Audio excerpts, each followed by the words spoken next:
இது ஃபர்ஸ்ட் மலேசியாவின் செய்திகள் உங்களுக்காக.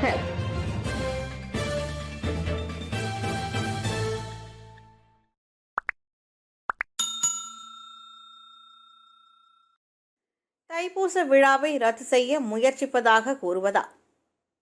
இந்துக்களுக்கும் இந்து சமயத்திற்கும் அரணாக இருக்கும் மலேசிய இந்து சங்கம் ஒருபோதும் தைப்பூச விழாவை ரத்து செய்யும் முயற்சியில் இறங்கியதில்லை என அச்சங்கத்தின் தேசிய தலைவர் RS மோகன்ஷான் தெரிவித்தார்.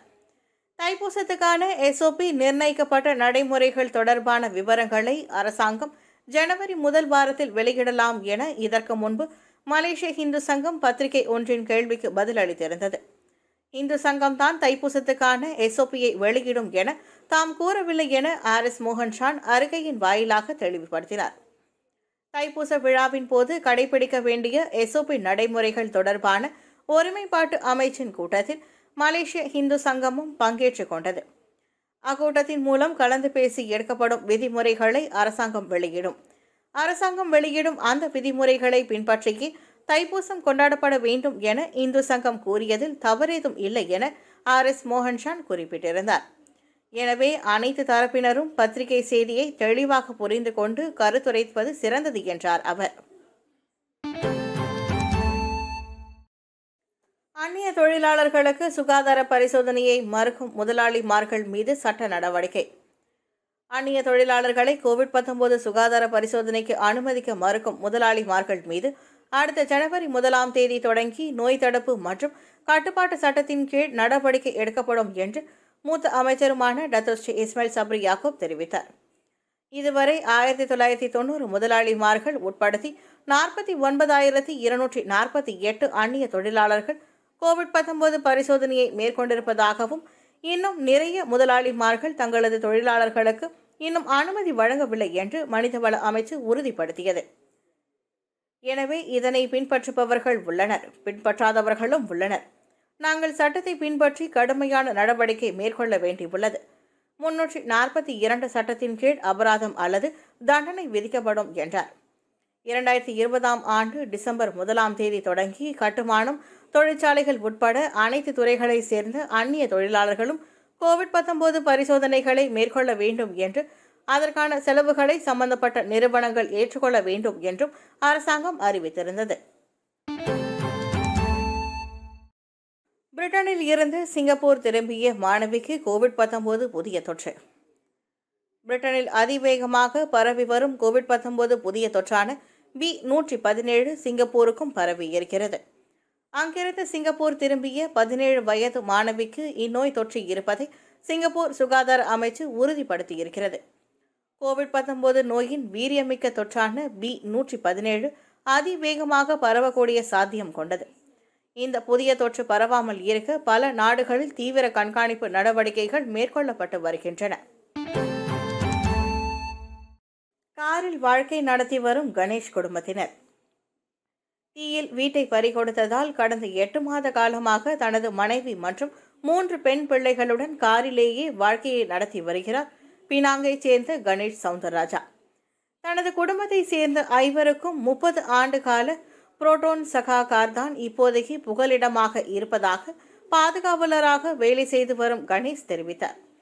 பெரும்பாலான வேளையில் பால் இல்லாத காப்பியும் ரொட்டியும் தான் எங்களது உணவாக இருந்து வருகிறது என அவர் வேதனையோடு கூறினார். 8 மாத குழந்தை உட்பட தமது குடும்பத்தில் உள்ள அனைவருக்கும் காரில் தூங்குவது வழக்கமாகிவிட்டது. கடந்த ஏப்ரல் மாதம் எனது வீடு தீயில் அழிந்துவிட்டது. அதிலிருந்து நாடோடியை போல் வாழ்ந்து வருகிறேன். வீடு எரிந்த பின் பலர் வந்தனர். உணவுப் பொருட்களை வாங்கி கொடுத்து புகைப்படம் எடுத்துக்கொண்டு மாயமாய் மறைந்து விட்டனர். நாங்கள் குடியிருப்பதற்கு வீடு இல்லாமல் இருக்கிறோம். இந்த நிலையில் நாங்கள் எதிர்பார்ப்பது ஒரு வாடகை வீடுதான். வீட்டில் ஒரு அறையாவது வாடகைக்கு எடுத்து தங்கலாம் என்று கூட எனக்கு ஆசைதான். அதற்கு கூட 800 முதல் 900 வெள்ளி வரை வாடகை என கூறுகிறார்கள். அதற்கான முன்பணம் கூட என்னால் செலுத்த முடியவில்லை. வேறு வழி இல்லாமல் தான் காரிலேயே தங்கியிருக்க வேண்டிய சூழ்நிலைக்கு உள்ளதாக 33 வயதுடைய கணேஷ் தெரிவித்தார். அருகே உள்ள பள்ளியில் இரவு நேரத்தில் 1200 ரிங்கிட் மாத சம்பளத்திற்கு வேலை செய்து வருகிறேன். கேட்னி டிரைவ், போலோ கிரவுண்ட், தி எஸ்பிளண்ட் ஆகிய இடங்களில் உள்ள கார் நிறுத்தம் பகுதியில் உள்ள பொது கழிவு அறைக்கு வெளியே காரை நிறுத்தி வைக்கும்போது குளித்துக் கொள்ள முடிகிறது. அதே வேளையில் இரவு நேரத்தில் நான் வேலை செய்யும் பள்ளிக்கு அருகே காரை நிறுத்தி வைத்திருப்பதால் எனது குடும்பத்தினரையும் பாதுகாப்புடன் பார்த்து கொள்ள முடிகிறது என கணேஷ் கூறுகிறார். ஒரு வேளையில் எங்களை கடந்து செல்லும் ரொட்டி விற்பனையாளர் எங்களுக்கு ரொட்டி வழங்குவார். இதனை வரக்காப்பையில் நனைத்து குழந்தைகளுக்கு ஊட்டுவேன் என கணேஷின் மனைவியான 32 வயதுடைய பரமேஸ்வரி கூறினார்.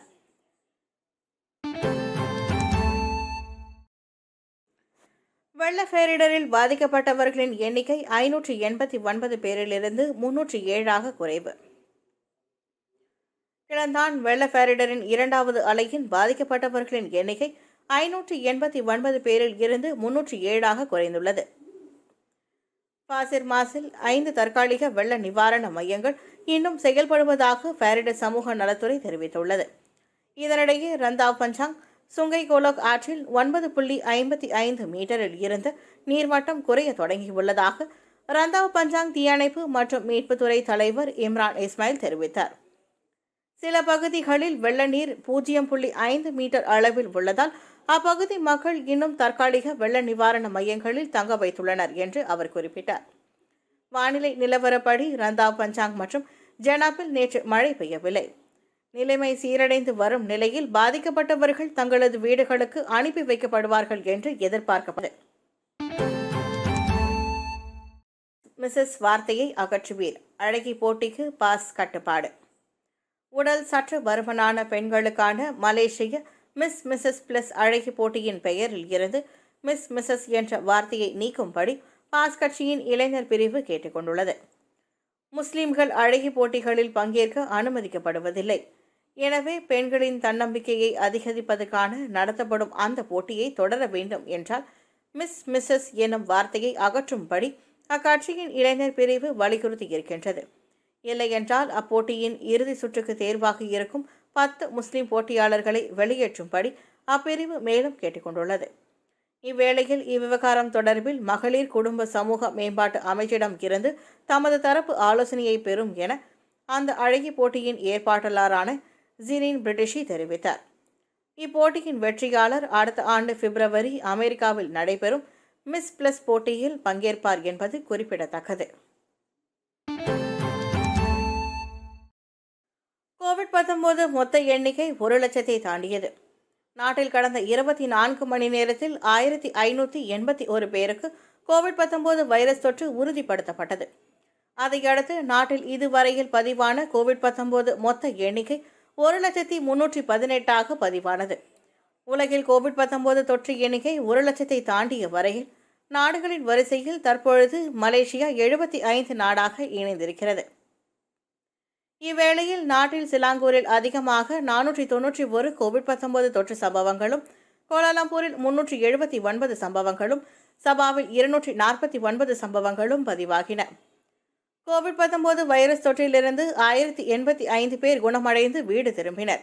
102 பேர் தீவிர கண்காணிப்பு பிரிவில் சிகிச்சை பெற்று வரும் வேளையில் 45 பேருக்கு சுவாச உதவி கருவி தேவைப்படுகிறது. 2 உயிரிழப்புகள் பதிவாகிய வேளையில் மரண எண்ணிக்கை 446 அதிகரித்துள்ளது. இதனிடையே மருத்துவமனைகளில் இன்னும் 18,773 பேர் சிகிச்சை பெற்று வருவதாக சுகாதார தலைமை இயக்குநர் டாக்டர் நூர் ஹிஷாம் அப்துல்லா தெரிவித்தார். அடுத்த ஆண்டு அறிவிக்கப்படவிருக்கும் நொராவின் மரண விசாரணை வழக்கின் தீர்ப்பு. அயர்லாந்து நாட்டு சிறுமி நொரா என்னிகுவேரின் மரண விசாரணை வழக்கின் தீர்ப்பு அடுத்த ஆண்டு ஜனவரி 4ஆம் தேதி அறிவிக்கப்படும் என்று சிரம்பான் மரண விசாரணை நீதிமன்றம் நிர்ணயித்திருக்கிறது. இதனை நொரா என்னி குடும்பத்தை பிரதிநிதிக்கும் வழக்கறிஞர் எஸ் சக்திவேல் தெரிவித்தார். இவ்வழக்கு விசாரணையின் இறுதி நாளான கடந்த டிசம்பர் 10ஆம் தேதி அன்று இதன் தீர்ப்பு இவ்வாண்டு டிசம்பர் 31 அல்லது அடுத்த ஆண்டு ஜனவரி 4ஆம் தேதி தெரியவரும் என்று மரண விசாரணை நீதிபதி மைமுன்னா ஐட் நிர்ணயித்திருந்தார். நொரா என்னின் தாய் முய்பின் குயிரின் தந்தை செபஸ்டின் குயிரின் உட்பட 47 சாட்சிகளை உட்படுத்தி கடந்த ஆகஸ்ட் 24ஆம் தேதியில் இருந்து டிசம்பர் 10ஆம் தேதி வரையில் இவ்வழக்கின் விசாரணை மேற்கொள்ளப்பட்டு வந்தது. மலேசிய நீதித்துறையின் அதிகாரப்பூர்வ அகப்பக்கம் மற்றும் அதன் முகநூல் பக்கத்தில் இவ்வழக்கின் விசாரணை ஆங்கிலம் மற்றும் மலாய் மொழிகளில் நேரடியாக ஒளிபரப்பப்பட்டது. கடந்த ஆண்டில் ஆகஸ்ட் மாதம் 4ஆம் தேதி தங்கும் விடுதியான சிரம்பான் பந்தாய் விடுதியில் இருந்து காணாமல் போன 15 வயது நோரா ஆகஸ்ட் 13ஆம் தேதி அத்தங்கும் விடுதியில் இருந்து சுமார் 2.5 கிலோமீட்டர் தொலைவில் இறந்து கிடக்க காணப்பட்டார்.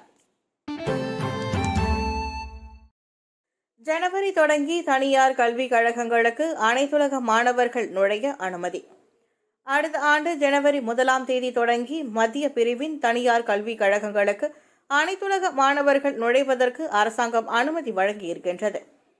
கல்வி அமைச்சின் கீழ் பதிவு செய்யப்பட்ட மொழி, திறன், பயிற்சி மற்றும் அறிவு வளர்ச்சி போன்றவற்றை உட்படுத்திய அனைத்து தனியார் கல்வி மையங்களுக்கும் இந்த அனுமதி வழங்கப்படுவதாக தற்காப்பு அமைச்சர் டத்தோஸ்ரீ இஸ்மாயில் சப்ரி யாக்கூப் தெரிவித்திருக்கிறார். வெளிநாட்டு மாணவர்களின் வருகையை தேசிய குடிநுழைவுத்துறை, தேசிய பாதுகாப்பு மன்றம் MKN மற்றும் தேசிய ஃபாரிடர் நிர்வகிப்பு நிறுவனம் நட்மா நிர்ணயித்திருக்கும் வழிகாட்டுதல்களையும் நடைமுறைகளையும் பின்பற்றி எஜுகேஷன் மலேசியா குளோபல் சர்வீசஸ் தரப்பு நிர்வகிக்கும் என்று இஸ்மாயில் சப்ரி கூறினார். மேலும் மலேசியாவிற்கும் வரும் வெளிநாட்டு மாணவர்கள் 3 நாட்களுக்கு முன்னதாக 2 விதமான கோவிட்-19 பரிசோதனைகளை மேற்கொள்ள வேண்டும் என்றும் அவர் வலியுறுத்தினார். வியாழக்கிழமை நடைபெற்ற மீட்பு நிலை நடமாட்ட கட்டுப்பாட்டு உத்தரவு PKPP தொடர்பான செய்தியாளர்கள் சந்திப்பில் இஸ்மாயில் சப்ரி இதனை தெரிவித்தார். SOPயை பின்பற்றாததால் தற்காலிகமாக மூடப்பட்ட கையுறை தொழிற்சாலை. கோவிட்-19 பெரும் தொற்று பரவலை தடுப்பதற்கான விதிமுறைகள் மற்றும் செயல்பாட்டு தர விதிமுறையான SOPயை பின்பற்ற தவறிய கையுறை உற்பத்தி தொழிற்சாலை ஒன்றின் ஊழியர் தங்கும் இடத்தின் திருப்தியற்ற நிலை காரணமாக இது தற்காலிகமாக மூடப்பட்டுள்ளது. சிலாங்கூர் கிள்ளானில் அமைந்திருக்கும் அத்தொழிற்சாலையின் மற்ற பிரச்சினைகளையும் தமது தரப்பு சோதனையிட்டு வருவதால் அதனை முழுமையாக மூடுவதா அல்லது அவ்வளாகத்தில் உள்ள ஊழியர் தங்கும் இடத்தை மட்டுமே மூடுவதா என்பது குறித்து ஆராய்ந்து வருவதாக கிளான் மாவட்ட சுகாதார அலுவலகத்தின் சுற்றுச்சூழல் சுகாதார அதிகாரி LLI ஷஷ்வானி முகமது மசூடி தெரிவித்திருக்கிறார். தீபகற்ப மலேசியா மனிதவளத்துறை JKTSM உடன் இணைந்து போர்ட் கிளானில் உள்ள அந்த தொழிற்சாலையில் நேற்று மேற்கொண்ட சோதனையில் அவ்விவகாரம் கண்டறியப்பட்டதாக அவர் தெரிவித்தார். ஒவ்வொரு ஊழியர் தங்கும் இடம் கோவிட்-19 நோய் பரவலை தடுக்கும் நடவடிக்கையில் SOPயில் நிர்ணயித்துள்ளபடி சுகாதாரம் உட்பட சட்டம் 446க்கு இணங்க கட்டுப்பட்டிருக்க வேண்டும் என்பதை மனிதவள அமைச்சின் நடவடிக்கை பிரிவு துணைத் தலைவர் இயக்குனர் முகமது அஸ்ரி அப்துல் சஹாப் கூறினார்.